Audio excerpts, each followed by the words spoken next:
La médiathèque départementale de l'Isère présente Bib, hop, hop, hop, hop, hop, hop, hop, hop, hop.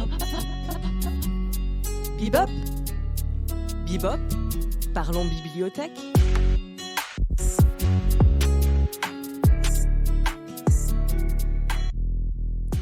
Vous écoutez Bibop, le podcast des bibliothèques iséroises. Bienvenue dans la deuxième partie de notre épisode consacré à la romance. Souvenez-vous, dans la première partie, on vous a décodé le genre et on est allé à la rencontre d'un libraire. On y replonge tout de suite, cette fois-ci autour d'une table ronde.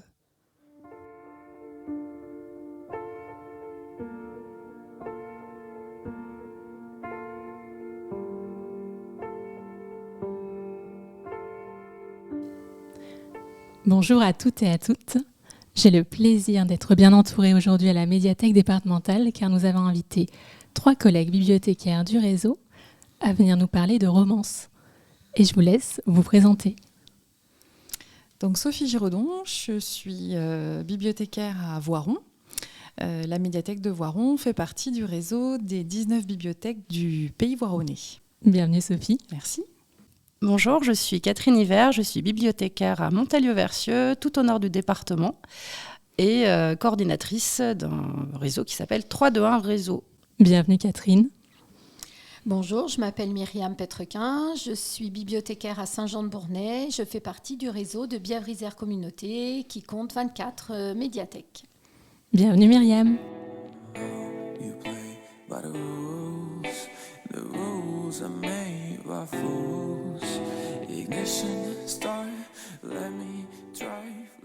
Donc je commence avec une première question. Comment et quand a débuté votre réflexion sur la romance ? Quel a été finalement votre déclic ? Alors, pour Voiron, avant que nous fassions partie du réseau, je pense que le premier déclic, c'est 50 Shades. Voilà, publié chez Jean-Claude Lattès. Donc, je pense que ça rassurait tout le monde d'avoir un éditeur connu, qui était bien dans les clous. Voilà. Donc ça a déjà bien marché. Et puis, ensuite, on a commencé à en entendre parler sur les réseaux. Et c'est comme ça qu'on a commencé à se poser des questions de savoir si on continuait à en acheter ou pas. Est-ce que vous aussi, le déclencheur, ça a été 50 Shades ou... Alors, 50 Shades, oui, mais dans une autre mesure, After, d'Anna Todd. Et je me suis posé beaucoup de questions parce qu'on m'a redemandé ce type de littérature. Donc, je suis allée avec 365 jours. Les demandes étaient encore plus importantes, donc j'ai commencé à m'intéresser à cette littérature. Et parallèlement, je m'occupe des adolescents, je reçois le collège et le lycée, et j'ai une fille ado. Et j'aime beaucoup la littérature ado, jeunes adultes. Et en discutant avec eux, je leur ai demandé leur pratique de lecture. Ils m'ont parlé de BookTok sur TikTok, de After, mais de Colleen Hoover, mais de Tilly Cole, de Morgane Moncombe. Donc, ça a été en parallèle. Je me suis dit, il y a cette demande du côté des adultes et du côté des ados, un énorme engouement. Et c'est surtout que des non-lecteurs sont venus à la médiathèque et sont devenus lecteurs. Donc je me suis dit, on ne peut pas passer à côté de ce genre. Et petit à petit, en croisant à la fois les ados, les demandes de littérature de type After et 50 Shades, j'ai commencé à réellement m'intéresser à la new romance. Et toi, Catherine ? Alors oui, moi j'ai noté, en termes de déclic, effectivement 50 nuances et puis After quelques temps après. On sentait déjà les prémices de la tendance avec tout ce qui était bitlit, chicklit, donc un peu plus tôt dans les années 2000.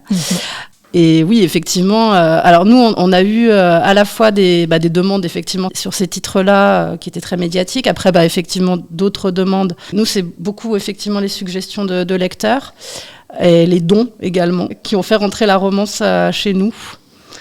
Beaucoup de dons de lecteurs et même des dons de non-lecteurs. Donc c'est aussi intéressant. Totalement. Finalement, je note 2 choses. Un déclic qui ne se fait pas forcément au même niveau selon le public qui est visé, avec les livres ou avec les adaptations au cinéma, où parfois le public du coup est plus jeune, celui qui est visé, parce que les films sont moins explicites, mais également une littérature qui s'auto-nourrit, puisque 50 nuances, c'est une réécriture de Twilight. Donc souvent quand on a lu les Twilight, on va chercher 50 nuances. Quand on était fan de boys band, comme les One Direction, on lit after. Tout à fait. Complètement. Est-ce que vous aviez eu des demandes, des suggestions de vos lecteurs, lectrices avant ? Est-ce qu'on est venu vous chercher sur 50 nuances ou est-ce que vous les avez tout de suite acquis ? Il faut décomplexer d'abord le lecteur avant d'aborder. C'est-à-dire qu'ils viennent timidement nous demander « Est-ce que vous avez Hadès et Perséphone ?» Et quand naturellement je leur dis ah mais oui, j'ai adoré, ça y est, c'est enclenché, la conversation démarre. Et à partir de là, comme dans n'importe quel autre genre, ils cherchent des conseils de professionnels sur cette littérature. Ils ont bien conscience que la production, elle est énorme, qu'il y a du bon et du moins bon. Parce que, on va pas se mentir, la new romance, c'est pas encore bien accepté dans les médiathèques. Je sais pas, est-ce que c'est pareil chez vous ? Chez nous, ça a été pareil à Voiron et ensuite sur le réseau. Moi, ce que j'ai constaté, c'est qu'on avait déjà franchi un premier pas de cette ouverture et de cette modernisation de l'image en fait, de ce qu'on pouvait acheter dans les bibliothèques grâce au Feel Good, qui n'existait quasiment pas dans les bibliothèques parce que c'était classé dans la sous-littérature. Et finalement, on a commencé à avoir notamment un public de jeunes mamans. C'est pas pour sortir des clichés, mais en gros des gens qui, avec des vies un peu trépidantes, qui avaient envie de choses positives et faciles à lire. Donc je pense que cette ouverture vers le feel good a aidé ensuite à s'ouvrir vers la new romance. Et puis des autrices françaises qui sont arrivées dans le game, n'est-ce pas ? Totalement. Parce qu'avant, c'était vraiment une littérature qui nous venait anglo-saxonne. Traduite. Et là, on a commencé à avoir des jeunes femmes qui s'y sont mises et qui, du coup, sont tout à fait à l'aise avec tous les créneaux, les canaux de diffusion qui peuvent exister et qui arrivent à toucher un public extrêmement large et qui sont en plus très disponibles pour leur public. Donc cette interaction générée par les réseaux, elle se vérifie, ça crée une proximité et du coup, il y a moins de peur d'emprunter un livre. Complètement. Et on retrouve bien cette proximité qu'ils viennent chercher, comme tu disais Myriam, où vraiment il faut, comme briser la glace, créer un lien de connivence. Qu'on le veuille ou pas, c'est rentrer dans les médiathèques. Mais vraiment, cette première étape, elle est importante et si on n'en lit pas, c'est compliqué de rebondir. Et avec les jeunes, c'est encore plus sympa parce qu'elles sont très très au courant, les ados qui lisent ça, de tout ce qui se passe, des mouvances, des tendances, etc. Donc c'est un bel échange, une fois qu'on a passé le cap. Complètement, tu leur montres que tu parles le même langage qu'eux et qu'elles. Et puis avec les réseaux sociaux, on a aussi cette proximité avec les créateurs et créatrices, les auteurs et les autrices. Et finalement, ils nous montrent aussi leur vie de tous les jours. Exactement. Certains voyagent aux États-Unis et après écrivent une romance qui se passe aux États-Unis. Ils la nourrissent avec des photos, avec du son. Et tout ça, ça enrichit aussi l'expérience. C'est aussi prendre en considération les personnes que l'on reçoit finalement.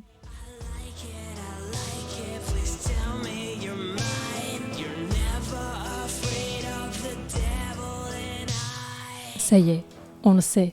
Sophie, Myriam et Catherine ont de la romance dans leur bibliothèque. Mais comment désormais elles l'intègrent aux pratiques ? Je commence par une question qui est le nerf de la guerre. Est-ce que vous consacrez un budget spécifique à la romance ? Y a-t-il une stratégie au niveau du réseau, au niveau des achats ? Est-ce que vous avez des critères ? Est-ce que c'est des suggestions ? Est-ce qu'il y a de la romance à toutes les commandes ? Alors jusqu'à présent, non. Je ne consacrais pas un budget spécifique. J'en achetais sur mon budget adulte et sur le budget jeunesse roman ado. Vu que ma réflexion a beaucoup avancé, je pense consacrer un budget spécifique.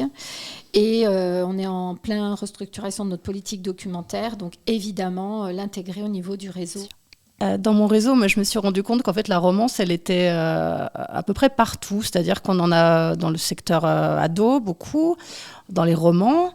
On en a dans le rayon qu'on appelle anticipation, nous, dans le réseau de la BDP, mais qui recouvre toutes les littératures de l'imaginaire. On en a même en policier, avec des petits Nora Roberts ou des choses comme ça. Enfin, jusqu'à maintenant, budget spécifique, non, parce que la romance, elle est un petit peu diffusée un petit peu de partout dans la bibliothèque. Stratégie, pour la romance, c'est d'accepter les dons des lecteurs, parce que nous, ça a vraiment été, je pense, déclencheur, en fait. On a eu beaucoup de dons très intéressants, des sagas très récentes, de la part de lecteurs, soit des lecteurs réguliers, des lecteurs occasionnels ou même des gens qui ne sont pas abonnés. Et j'ai fait un petit tour avant de venir, je regardais un petit peu les acquisitions romances, enfin tout ce qui était rentré dans le fond ces dernières années, sur certains secteurs comme les romans érotiques qu'on a indexés chez nous. Les 2/3, ce sont des dons. Donc on est un petit réseau avec un petit budget, comme chez nous. Voilà. Cette ouverture en fait sur les propositions des lecteurs, c'est un vrai segment participatif. Tout à fait. Ah ouais. Et toi, Sophie ? Alors, sur notre réseau du Pays Voironnais, on avait quelques titres, mais trop peu finalement pour que les livres aient vraiment une visibilité. Je pense que les gens avaient tout simplement arrêté de chercher parce qu'il y en avait tellement peu que voilà. Et donc l'année dernière, on a vraiment choisi d'attribuer un montant spécifique, transversal, pour acheter de la romance et la répartir un petit peu sur tout le réseau, sachant que dans notre réseau, il y a des bibliothèques plus ou moins rurales. Et donc, on a choisi dans un premier temps de les mettre sur les plus gros équipements pour vraiment faire un gros appel et leur donner de la visibilité. Et c'est parti tout de suite. Donc ça, c'était en 2023, où vraiment il y a eu ce gros effort. Et du coup, il a été demandé aux bibliothèques de continuer en 2024, d'en acheter, cette fois-ci sur leur propre budget.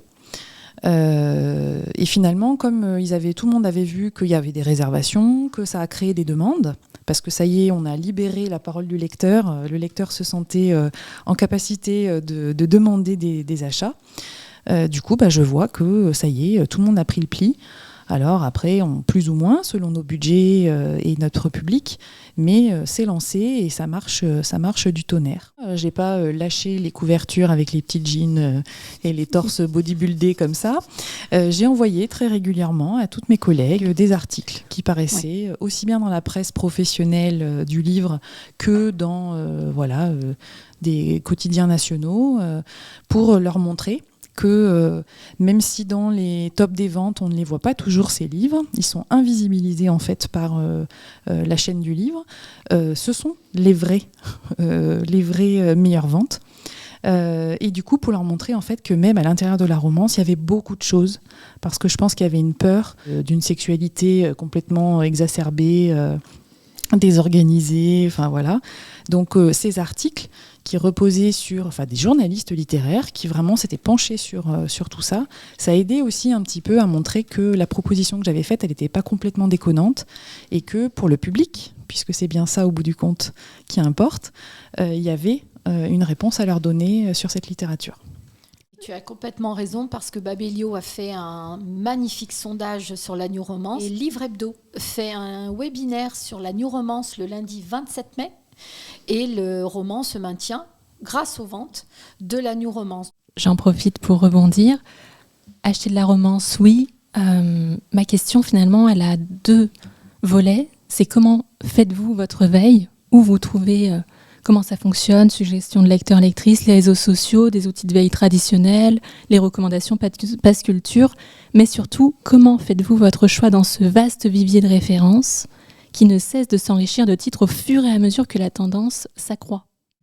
La première chose que je regarde, c'est les meilleures ventes. Voilà, c'est-à-dire que ceux qu'on ne pourra pas louper de toute façon. Donc type là, le nouveau Morgane Moncomble. En plus, cette fois-ci, une série. Il n'était pas question qu'on la loupe. Donc voilà, on l'a acheté. Ensuite, il y a un petit peu les réseaux. Mais je trouve que des fois, c'est pas facile de s'y retrouver parce que les recommandations, des fois même pour nous, après, en termes d'âge, etc., c'est un peu plus compliqué. Et du coup, un des partis que j'ai pris, c'est aussi de surveiller ce que publient les maisons d'édition que j'ai repérées dans ces titres-là. Et d'essayer, à l'intérieur de la romance, d'avoir un petit peu de tout, puisqu'il y a plein de sous-genres. Donc je regarde, en termes d'âge, ce qui me paraît abordable, et puis les différentes codifications en fait, qu'il peut y avoir à l'intérieur, pour que justement on puisse représenter un peu de tout. C'est comme sur un rayon de l'imaginaire, on ne peut pas avoir que de la science-fiction ou que de l'heroic fantasy, on essaye d'avoir un petit peu de tout. Et même démarche pour la romance. Je pense que c'est vraiment important. Je pense qu'il y a quelques années, on n'aurait pas entendu un bibliothécaire dire moi, ce que je regarde en premier, c'est les meilleures ventes. Et je pense que c'est vraiment une révolution dans nos pratiques. Nous, on a aussi une grosse culture du cahier de suggestion qui est vraiment sacré chez nous. Cahier de suggestion, c'est pas seulement les lecteurs qui se sentent légitimes à demander quelque chose, à le mettre dans le cahier de suggestion, mais ça peut aussi être quelqu'un qui vient, qui demande simplement « vous avez telle chose ». Non, on ne l'a pas. Jamais personne repart avec juste un nom. C'est-à-dire que nous, on regarde si la MDI peut l'avoir. Et si la référence n'est nulle part, si la personne ne veut pas noter, nous, on le note. Donc nous, tout ce qu'on n'a pas pu proposer, c'est noté en fait. Et du coup, c'est comme ça que voilà, on voit arriver des tendances. Quand on voit que tel titre, tel auteur, il arrive une fois, 2 fois, ça nous aide aussi. Après, effectivement, c'est beaucoup... alors, pas directement sur les réseaux, moi, ma veille, mais la veille qui est faite sur ce qui se dit sur les réseaux. C'est vrai qu'aujourd'hui, on voit les grandes librairies en ligne, dans leur bibliographie, elles ont toute une section BookTok. Ce qui se passe sur BookTok. Donc voilà, nous, on utilise ces outils qui sont déjà réalisés par les libraires, en fait, beaucoup. Parce que c'est vrai qu'effectivement, aller directement sur les réseaux spécialisés, c'est compliqué parce que c'est difficile de juger sans avoir les livres. J'avais une dernière question. Finalement, on a eu ce petit point budget, comment vous trouvez aussi toutes ces références. Maintenant, j'aimerais savoir finalement où ils sont classés, ces livres, et cotés dans la bibliothèque. Secteur adulte, secteur young adulte, est-ce que vous en avez un secteur ado, secteur jeunesse par exemple? Est-ce que vous avez aussi un mot matière qui indexe dans le catalogue quand parfois ils sont assez vite invisibles dans les rayons puisque empruntés, constamment réservés? Par exemple, le roman érotique, young adulte, roman sentimental. Et à partir de quel âge sont-ils empruntables dans votre bibliothèque et peut-être même sur le réseau? À Saint-Jean, j'en ai en littérature jeunesse parce que je distingue par une cotation rouge les ados, jeunes adultes. Et les titres tels que Captive, Hadès et Perséphone sont évidemment en adulte. Et je me sers aussi beaucoup des trigger warnings pour prévenir le lecteur. Je le mets parfois sur la notice. Et cette préparation de la table ronde m'a fait réfléchir. On mettait jusqu'à présent, pour les repérer, littérature érotique. Mais ce n'est pas de la littérature érotique parce qu'il y a bien autre chose. Et je pense que si mon réseau est d'accord, j'aimerais qu'il y ait vraiment le terme new romance ou dark romance avec les sous-genres, mais que ça soit vraiment identifié. Je pense que c'est très important. Et en plus, nous, à partir de 12 ans, on peut accéder au secteur adulte. Donc, il faut être très vigilant dans les âges, etc. Je pense qu'il y a un gros travail à faire. Donc, nous, on a un rayon ado qui va jusqu'à 14 ans. Donc, c'est dans le young adulte qu'on a commencé à acquérir un peu de romances. Et ensuite, les romances, je dirais, qui sont plus publiées aujourd'hui, là, pour le coup, elles sont en section adulte, avec quelques titres plutôt un peu qui glisse sur la dark romance, où là pour le coup on a mis un niveau d'âge puisqu'il existe dans notre logiciel à partir de 15 ans. Une façon, comme tu disais, un petit peu de prévenir le lecteur que dans celui-là peut-être faire un peu plus attention. Et puis toujours cette lettre d'info aux collègues pour justement qu'elles prennent connaissance en fait de ces limites et de pourquoi on les a mises. Et au niveau de l'indexation, on a choisi, mais j'en suis pas très heureuse aujourd'hui, donc je suis un peu comme toi, je pense que c'est à réfléchir. Le mot érotisme, ça m'intéressait parce qu'on pouvait du coup faire découvrir d'autres textes qui parlaient de désir, sans forcément être dans certains clichés un peu de couverture parfois de la new romance, mais une codification qui est bien pour le public. Toujours ce côté un peu découvrir d'autres choses, hein, les bibliothécaires on se refera pas, mais le mot est pas heureux. Donc voilà, on va y réfléchir aussi en termes de politique documentaire. À Montalieu, on avait aussi au départ identifié vraiment les romans érotiques. Donc c'est vraiment une partie des romances en fait, avec aussi un avertissement parce que chez nous en fait dans le réseau, quasiment informatiquement, il y a qu'une possibilité entre jeunesse et adulte, c'est 11 ans. Donc après, et le secteur ado en fait est empruntable avant 11 ans. Donc, ce qu'on fait, en fait, c'est qu'on met des avertissements aussi au cas par cas sur certains titres. Finalement, j'entends que vous raccrochez pas mal au panorama éditorial, c'est-à-dire le titre est publié dans telle maison d'édition, dans telle collection. Il y a des trigger warnings, dans des avertissements qui maintenant explicitent le contenu auquel on va pouvoir être exposé. Et nous, à la médiathèque départementale, pour l'instant, on met un index romance qu'on décide d'enrichir avec des tags comme désir, première fois, sentiment amoureux, violence psychologique.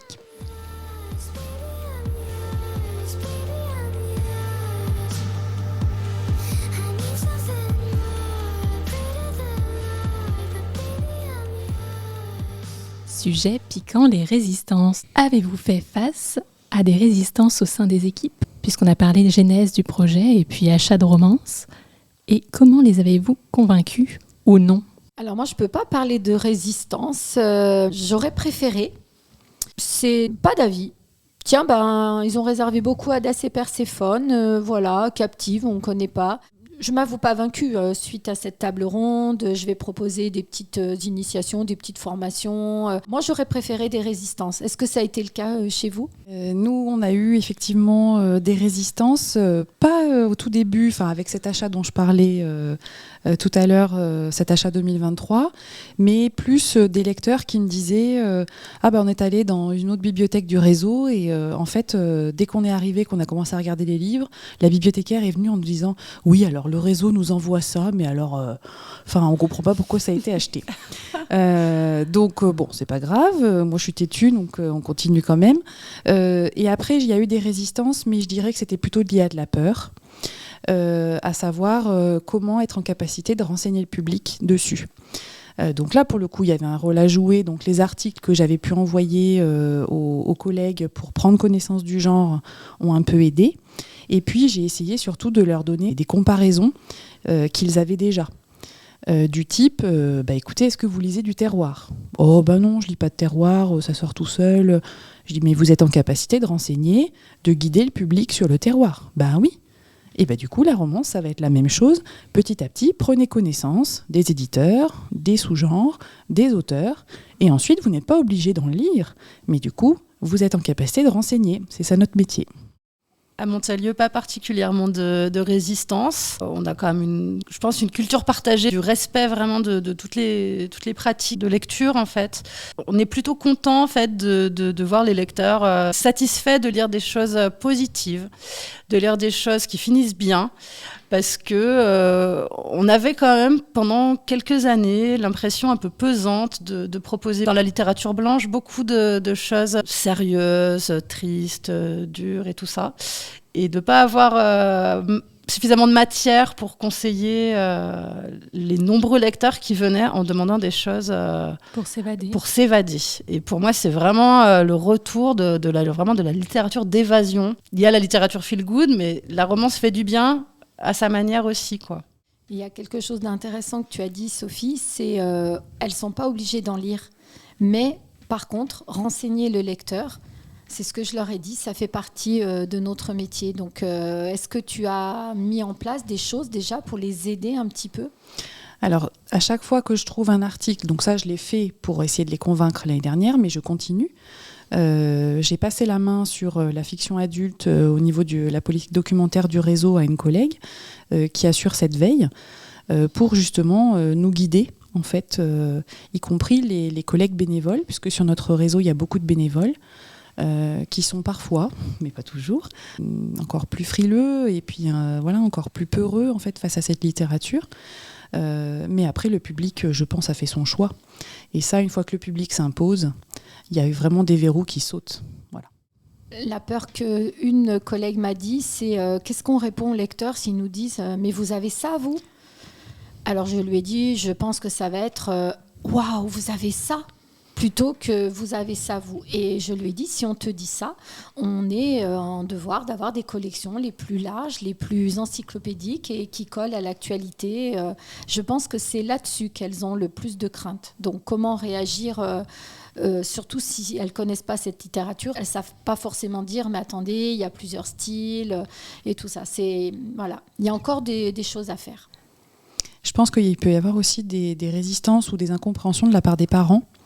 Nous, on a pas mal de parents qui viennent en nous disant ma fille, souvent des filles, a vu passer tel livre sur le réseau, qu'est-ce que vous en pensez ? Eux, ils ne sont pas forcément sur TikTok, sur Insta. Donc là, effectivement, à nous, professionnels du livre, de les guider en demandant l'âge de la jeune fille et puis de justement pouvoir leur donner des clés de lecture. Moi, souvent, je dis aux gens, après, c'est vous qui allez voir avec votre enfant, c'est vous le parent, je vous conseille de lire le livre avant ou de jeter un coup d'œil. Voilà, et une bonne recherche Internet, ça marche toujours. C'est vrai que la romance peut ébranler notre posture professionnelle en termes de contenu, peut susciter des peurs, des interrogations. On peut aussi tout d'abord commencer avec un argument qui est c'est de la fiction, qui est souvent publiée dans des collections adultes, avec une mention de public averti, si vraiment on a des résistances. Et puis on a un devoir effectivement de diversité, de représentation. Et on reste bien dans de la fiction, par exemple. Est-ce que vous vous interdisez certains genres de la romance ou sous-genres de la romance plutôt ? Et si oui, pourquoi ou lesquels ? Alors, je sais que la dark romance, on en achète certainement moins que le reste, ça c'est sûr. Mais c'est là où ce niveau de lecture à partir de 15 ans, il fallait qu'il apparaisse quelque part parce que c'était dans notre logiciel la seule façon de le faire ressortir, outre la formation des collègues. Et puis là, on a acheté un livre aussi où pour le coup, c'est une jeune lectrice qui nous a averti « Ah non, mais celui-là, vous ne pouvez pas le mettre, je sais plus s'il était en young adulte ou en ado ». Donc là, erreur de casting de notre part, où c'était de la romance, mais horreur. Donc là, pour le coup, un livre qui était passé sur les réseaux, dont le contenu n'était pas assez explicite. Donc la collègue, à part avoir entendu que certains lecteurs et lectrices avaient adoré, le contenu n'était pas du tout adapté et du coup, il n'était pas à sa place. Donc le lecteur a bien sa place aussi dans la politique documentaire et peut nous faire des retours sur les contenus. Peut totalement partager son ressenti. C'est pas tant le contenu en lui-même que le ciblage marketing qui peut être fait par les éditeurs, par les réseaux, à savoir effectivement des titres très dark, très explicites, qui vont être réclamés par des enfants de 12 ans, quoi. Et c'est vrai que ça nous met souvent dans une posture un peu compliquée. Donc on a l'impression d'être avec nos pastilles, moins de 18 ans et tout ça, mais on n'a pas trop le choix. Mais je dirais même que c'est notre devoir. Oui, tout à fait. Moi, je dis toujours aux parents, si votre enfant il a un smartphone, il prend Wattpad, l'appli Wattpad, il va lire tout ce qu'il veut. Et là, pour le coup, vous ne pouvez pas avoir de regard dessus. Donc c'est bien quand vous venez à la bibliothèque qu'il faut que vous soyez sécurisé sur la lecture et en même temps, une littérature que les jeunes lisent aujourd'hui et que donc il faut qu'on soit un petit peu dans le coup, comme si on n'avait pas loupé le virage du manga il y a quelques années, quoi. Tout à fait. Et pareil pour moi, je ne m'interdis aucun genre de sous-genre de romance. D'ailleurs, Captive, c'est le livre qui a eu le plus de réservations et c'est de la dark romance. Par contre, il y a toutes les précautions. Quand ils prennent le livre, quand ils l'ont lu, qu'ils le ramènent, je prends le temps de discuter avec eux, de savoir comment, s'ils ont aimé, surtout quand c'est surtout des personnes qui « Ah bah oui, je ne connaissais pas ». Et vraiment, je prends le temps de discuter et je mets toutes les précautions autour. Mais les suggestions qu'on m'a fait, là, c'est de la dark romance. Effectivement, vous l'avez bien rappelé, notre rôle, c'est aussi d'interroger les usages. Et donc, souvent, quand on ne propose pas quelque chose à notre public, à nos publics, et qu'on ne le met pas au bon endroit, soit on vient nous le dire, mais aussi on le trouve d'une autre manière. Et on sait que nos publics ados, les plus jeunes, ils vont chercher ailleurs ce contenu, et ils sont exposés à d'autres contenus. Et c'est bien qu'il y ait aussi cette parole bibliothécaire en qui ils ont confiance, qui peut venir faire vraiment la médiation, le conseil autour de cet ouvrage. Mais je pense que ça reste étonnant pour une partie de notre public parce qu'on achète beaucoup d'essais sur le féminisme, sur l'avancée de la place de la femme. Et du coup, on a certains lecteurs qui ne comprennent pas qu'on puisse défendre une certaine position tout en disant vous avez la dark romance où vraiment la femme est asservie, soumise, etc. Donc là, je te rejoins complètement, Eva. On revient sur ce sont des fictions. Voilà. Donc on est dans peut-être du fantasme. Je pense que tout ce qu'on lit, je lis un livre sur un tueur en série, demain je ne vais pas me réveiller tueur en série. Voilà. Donc c'est vraiment encore une fois des positions éclectiques qui sont à défendre et une représentation de tout ce qui existe dans l'édition, sur les réseaux et qui doivent se retrouver dans nos bibliothèques. Et quand on fait d'ailleurs de la prospection, quand on va chercher des études, il y en a un peu, des micro-trottoirs, des vidéos aussi faites par les lecteurs et lectrices de romances. Ils en parlent, ils préfèrent lire ou voir ces fictions plutôt que les vivre. Et c'est également à la bibliothèque une manière de proposer, une fois encore, d'une autre manière, toutes ces possibilités. Vous en avez un peu parlé. Je vais quand même poser ma question, comme ça, on la pose quand même. Comment votre public a réagi quand il a vu la romance sur ces tables de la bibliothèque ? Très heureux, étonné, d'abord. Ils espéraient en trouver sans vraiment y croire, en fait. Et pour eux, c'est rassurant. Et on a cette belle image de on maîtrise les littératures, on connaît, et vous allez me proposer, Myriam, de la bonne new romance. Voilà ce que j'ai beaucoup entendu, ce qui est assez valorisant et assez sympa à entendre.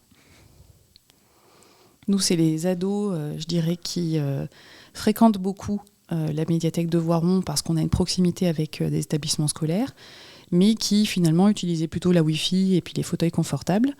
Et là, en fait, qui ont découvert qu'on avait de ça et qui se mettent à les emprunter. Donc, qui ont une carte de lecteur qui ne sert plus seulement à leur fournir un code de Wi-Fi. Ils reconnaissent des choses à la bibliothèque. Exactement. Nous, à l'inverse, on a des lecteurs qui ont été un petit peu pris de court parce qu'en fait, ils ne s'attendaient pas du tout à lire de la romance. Donc on a des situations un peu cocasses comme ça aussi, qui ne s'attendaient pas à trouver ce genre de littérature. Ils ne disent pas paralittérature, mais c'est dans cet esprit-là. Parce qu'on avait notamment, on peut citer les éditeurs, et Harlequin qui avait fait une collection en romans policiers. Je m'attendais, je me disais, l'intrigue est vraiment très simple et tout ça. C'est pas. Mais à la fin, j'ai vu que c'était Harlequin. Donc voilà, on a parfois des lecteurs qui sont un peu surpris. À l'inverse, on a beaucoup de gens, en fait, des gens d'âge mûr aussi, qui lisent de la romance sans l'exprimer comme telle, en fait. Mm-hmm. Ils vont pas forcément. C'est pas qu'ils l'assument pas, hein, c'est que. Je pense qu'ils se posent même pas la question, en fait. Si l'histoire leur plaît, ils se laissent les lecteurs des chroniques des Bridgerton, ce genre de choses. C'est leur petit. Voilà, bon, c'est coquin, mais ils ont pas forcément envie d'échanger avec nous. C'est vrai qu'on n'a pas forcément des grandes discussions là-dessus. Merci.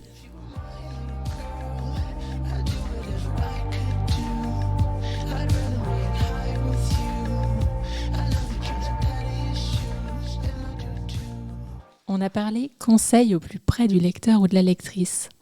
Maintenant, on va agrandir un peu notre point de vue. Comment valorisez-vous ce fonds, coup de cœur ou autre ? Alors, moi, j'ai commencé avec des tables thématiques. Et j'ai réfléchi pour que ça soit un petit peu plus punchy. Je pense que je vais y associer de la musique, parce qu'il y a beaucoup de playlists quand parfois on lit ce genre de littérature. Et peut-être mélanger un peu les deux supports. Et puis, je réfléchis à un décor, enfin des petites choses, des petites... voilà, pour que la table, elle soit punchy, qu'on ait envie d'y aller, et pas seulement avec simplement les livres comme je les mets actuellement. Je me pose pas mal de questions. Et je trouve que la musique, voilà. Et si vous avez des idées de déco, moi, j'ai vraiment envie que la table, elle attire. Nous, c'est plutôt la réponse aux suggestions en premier lieu, pour encore une fois décomplexer, etc. Et puis ensuite, cette représentation des genres, de pouvoir conseiller, bien évidemment, et de leur donner de la visibilité, toujours pareil, pour montrer qu'on en a, et donc engager la discussion. Parce que, alors après, les pour, les contre, mais le plus important, c'est ça. Maintenant, je pense qu'à l'instant T, on n'est pas prêt à inviter un auteur. Voilà, ça, je sens que les résistances pourraient être encore importantes là-dessus, même si je suis sûre qu'on aurait plein de publics. Je m'interroge aussi en termes d'accueil d'un auteur, c'est-à-dire que, oui, bien sûr, inviter un auteur qui marche bien, c'est super, mais là-dessus, je reste peut-être un peu plus classique, c'est-à-dire que j'ai plutôt envie d'inviter des auteurs qui ont besoin de visibilité, et je trouve que ces auteurs-là, à l'heure actuelle, j'inviterai jamais Michel Bussy parce que voilà, les ventes font que tout se passe bien pour lui. Donc voilà, là-dessus, j'ai bien envie de vous entendre aussi parce que je me pose beaucoup de questions. Nous, on a beaucoup de coups de cœur sur nos tranches de documents dans la médiathèque. On a les nôtres, mais on a aussi les coups de cœur des lecteurs. Donc, de fait, on a beaucoup de romances qui se retrouvent marquées de ces petits cœurs. On les valorise aussi parce que je pense qu'à chaque session de rencontre de lecteurs, on a au moins une ou deux romances qui sont présentées et qui donc se retrouvent dans une plaquette qu'on édite. Et donc une petite biblio qui circule bien. Et comme en fait, nous, les romances n'ont pas de rayon vraiment particuliers, hein. Elles sont un petit peu disséminées dans la bibliothèque, plutôt que la traditionnelle gommette qu'on a revue. Je réfléchissais ces jours, en fait, en préparant aussi la table ronde, et j'ai bien envie de faire un petit marquage éphémère, moi, sur la période de l'été, faire un peu, moi, de la romance avec des tables, des petites bibliographies. Et je tenterais bien un petit truc, style un petit ruban qui serait un peu mis comme, vous savez, comme les marque-pages, qui dépasserait un petit peu, avec un côté un peu chasse au trésor, où du coup les romances seraient à découvrir aussi bien rayon science-fiction, rayon ado, rayon adulte. Moi, je te rejoins sur l'idée de faire quelque chose d'un peu punchy. Donc, je vais réfléchir à cette idée de valorisation matérielle sans pour autant les rassembler. Moi, je ne suis pas prête à faire vraiment un rayon romance, parce que c'est tellement varié, justement, que je trouve que ce serait dommage, en fait, et réducteur, en fait, de les présenter vraiment à part. Moi, je réfléchis à faire une sélection thématique sur le portail, mais là, les réservations vont être telles que ça va vider les rayons. Donc, je me pose la question. Je ne suis pas inquiète pour ce fonds, comme je le vois actuellement. Il se valorise tout seul, il sort tout seul. La table thématique, c'est plus lui apporter un côté, comme tu dis, Catherine, punchy, coloré, à l'approche de l'été. Voilà, mais je me suis posé la question effectivement de mettre toutes les romances ensemble, et je ne sais pas ce que vous en pensez, mais je suis mitigée, je ne suis pas favorable, je pense. À Voiron, on a toujours sorti donc l'ado young adulte, la science-fiction, le policier. Sinon, ensuite, tous les autres genres, historiques, la littérature étrangère et française, le terroir, ils sont mélangés. Notre fonds est important aussi, donc ça sous-catégorise encore plus. C'est toujours cet éternel débat, hein, même les policiers, est-ce qu'on les intègre ou pas au roman ? Je pense que ça dépend de la taille du fonds.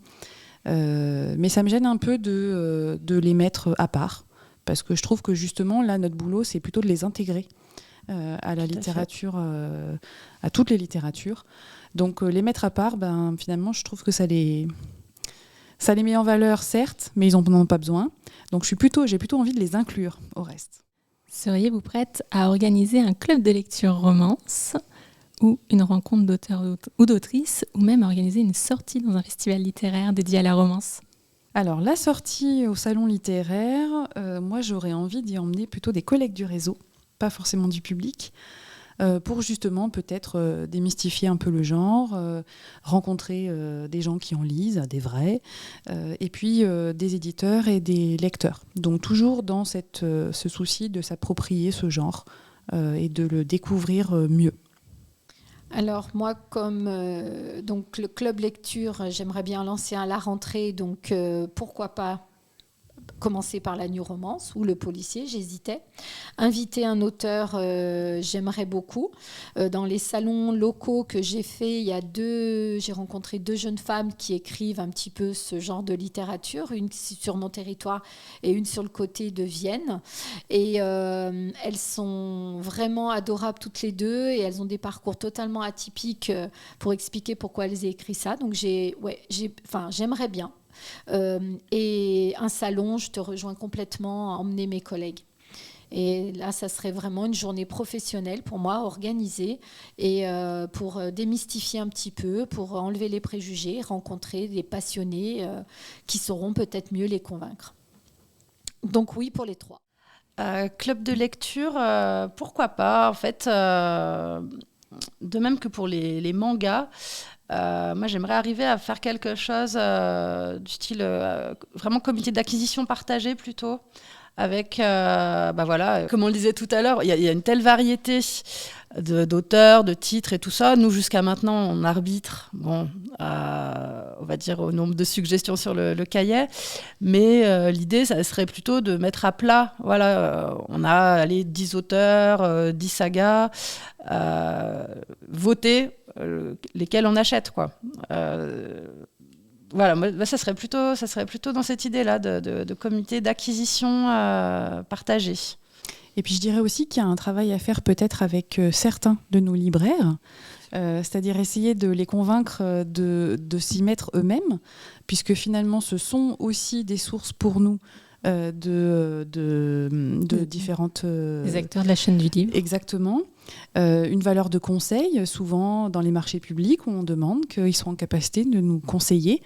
Ou d'animer. Et finalement, sur ce genre-là, on voit que là aussi, on peut avoir des résistances et du coup, de ne pas être en capacité de nous conseiller, alors que pour le coup, on en a vraiment besoin. Donc, il y a aussi ces acteurs-là, je pense, qui sont à convaincre pour certains, de pouvoir nous aider à faire un petit peu de tri et puis nous guider. Totalement, on pourrait imaginer effectivement à l'arrivée de la belle saison, des grandes vacances, parfois peut-être une présentation de notre libraire préféré autour de littérature où effectivement ça se passe bien, où on se sent bien, où on a la promesse d'un voyage plein d'émotions aussi, avec une présentation et pourquoi pas effectivement à la fin un vote des personnes qui ont participé à cette rencontre pour acheter les 10 titres ou les 15 titres qui leur a plus plu sur la présentation. Et moi, la remarque d'un libraire, c'est effectivement, je ne l'avais pas noté, c'est que cette année, le dernier Sarah Rivens est sorti en même temps que la rentrée littéraire. Alors que d'habitude, la romance était vraiment un peu plus de titres, justement, au moment de l'été ou en novembre pour un peu les cadeaux de Noël. Cette année, elle avait sa place au même titre que des Gallimard, des POL, etc. Donc ça montre aussi que les éditeurs se sentent un peu plus légitimes à défendre leur choix de texte. Tout comme on le voit maintenant en littérature jeunesse et ado, où on a vraiment plusieurs moments de rentrée littéraire.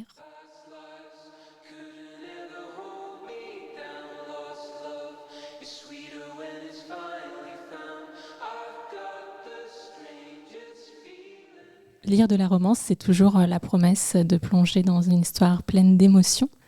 Et pour ça, on peut la rythmer avec de la musique. À la médiathèque départementale, on va vous proposer une sélection d'ouvrages numériques et en papier, mais également une sélection musicale pour accompagner ces belles histoires.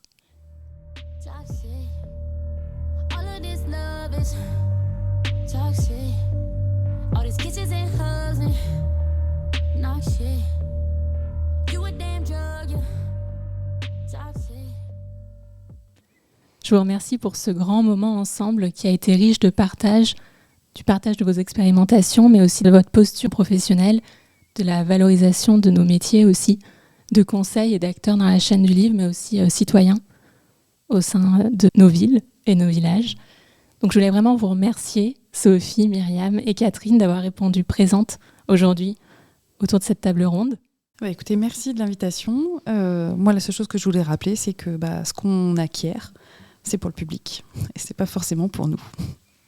Entièrement d'accord et merci de nous avoir conviés à cette table ronde qui va être le départ pour moi et pour mon réseau. On a eu des très bons moments hors micro aussi cet après-midi.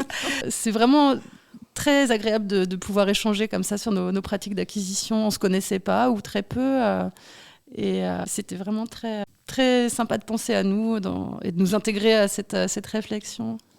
Je voulais remercier également toutes les personnes qui n'ont pas pu être devant un micro avec nous aujourd'hui, mais qui ont largement contribué à nos réflexions, à nourrir aussi nos échanges.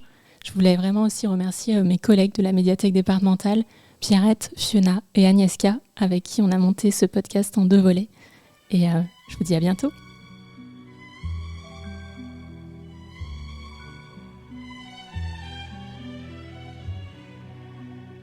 Aviez-vous remarqué l'univers sonore très romance dans lequel vous avez baigné tout au long des 2 épisodes ? La romance sollicite tous les sens. On la lit, mais on l'écoute aussi. Tout au long de notre voyage, nous avons souhaité partager avec vous des morceaux reconnus qui accompagnent les œuvres de romance. On vous invite à aller consulter les sélections de la MDI pour compléter vos bagages.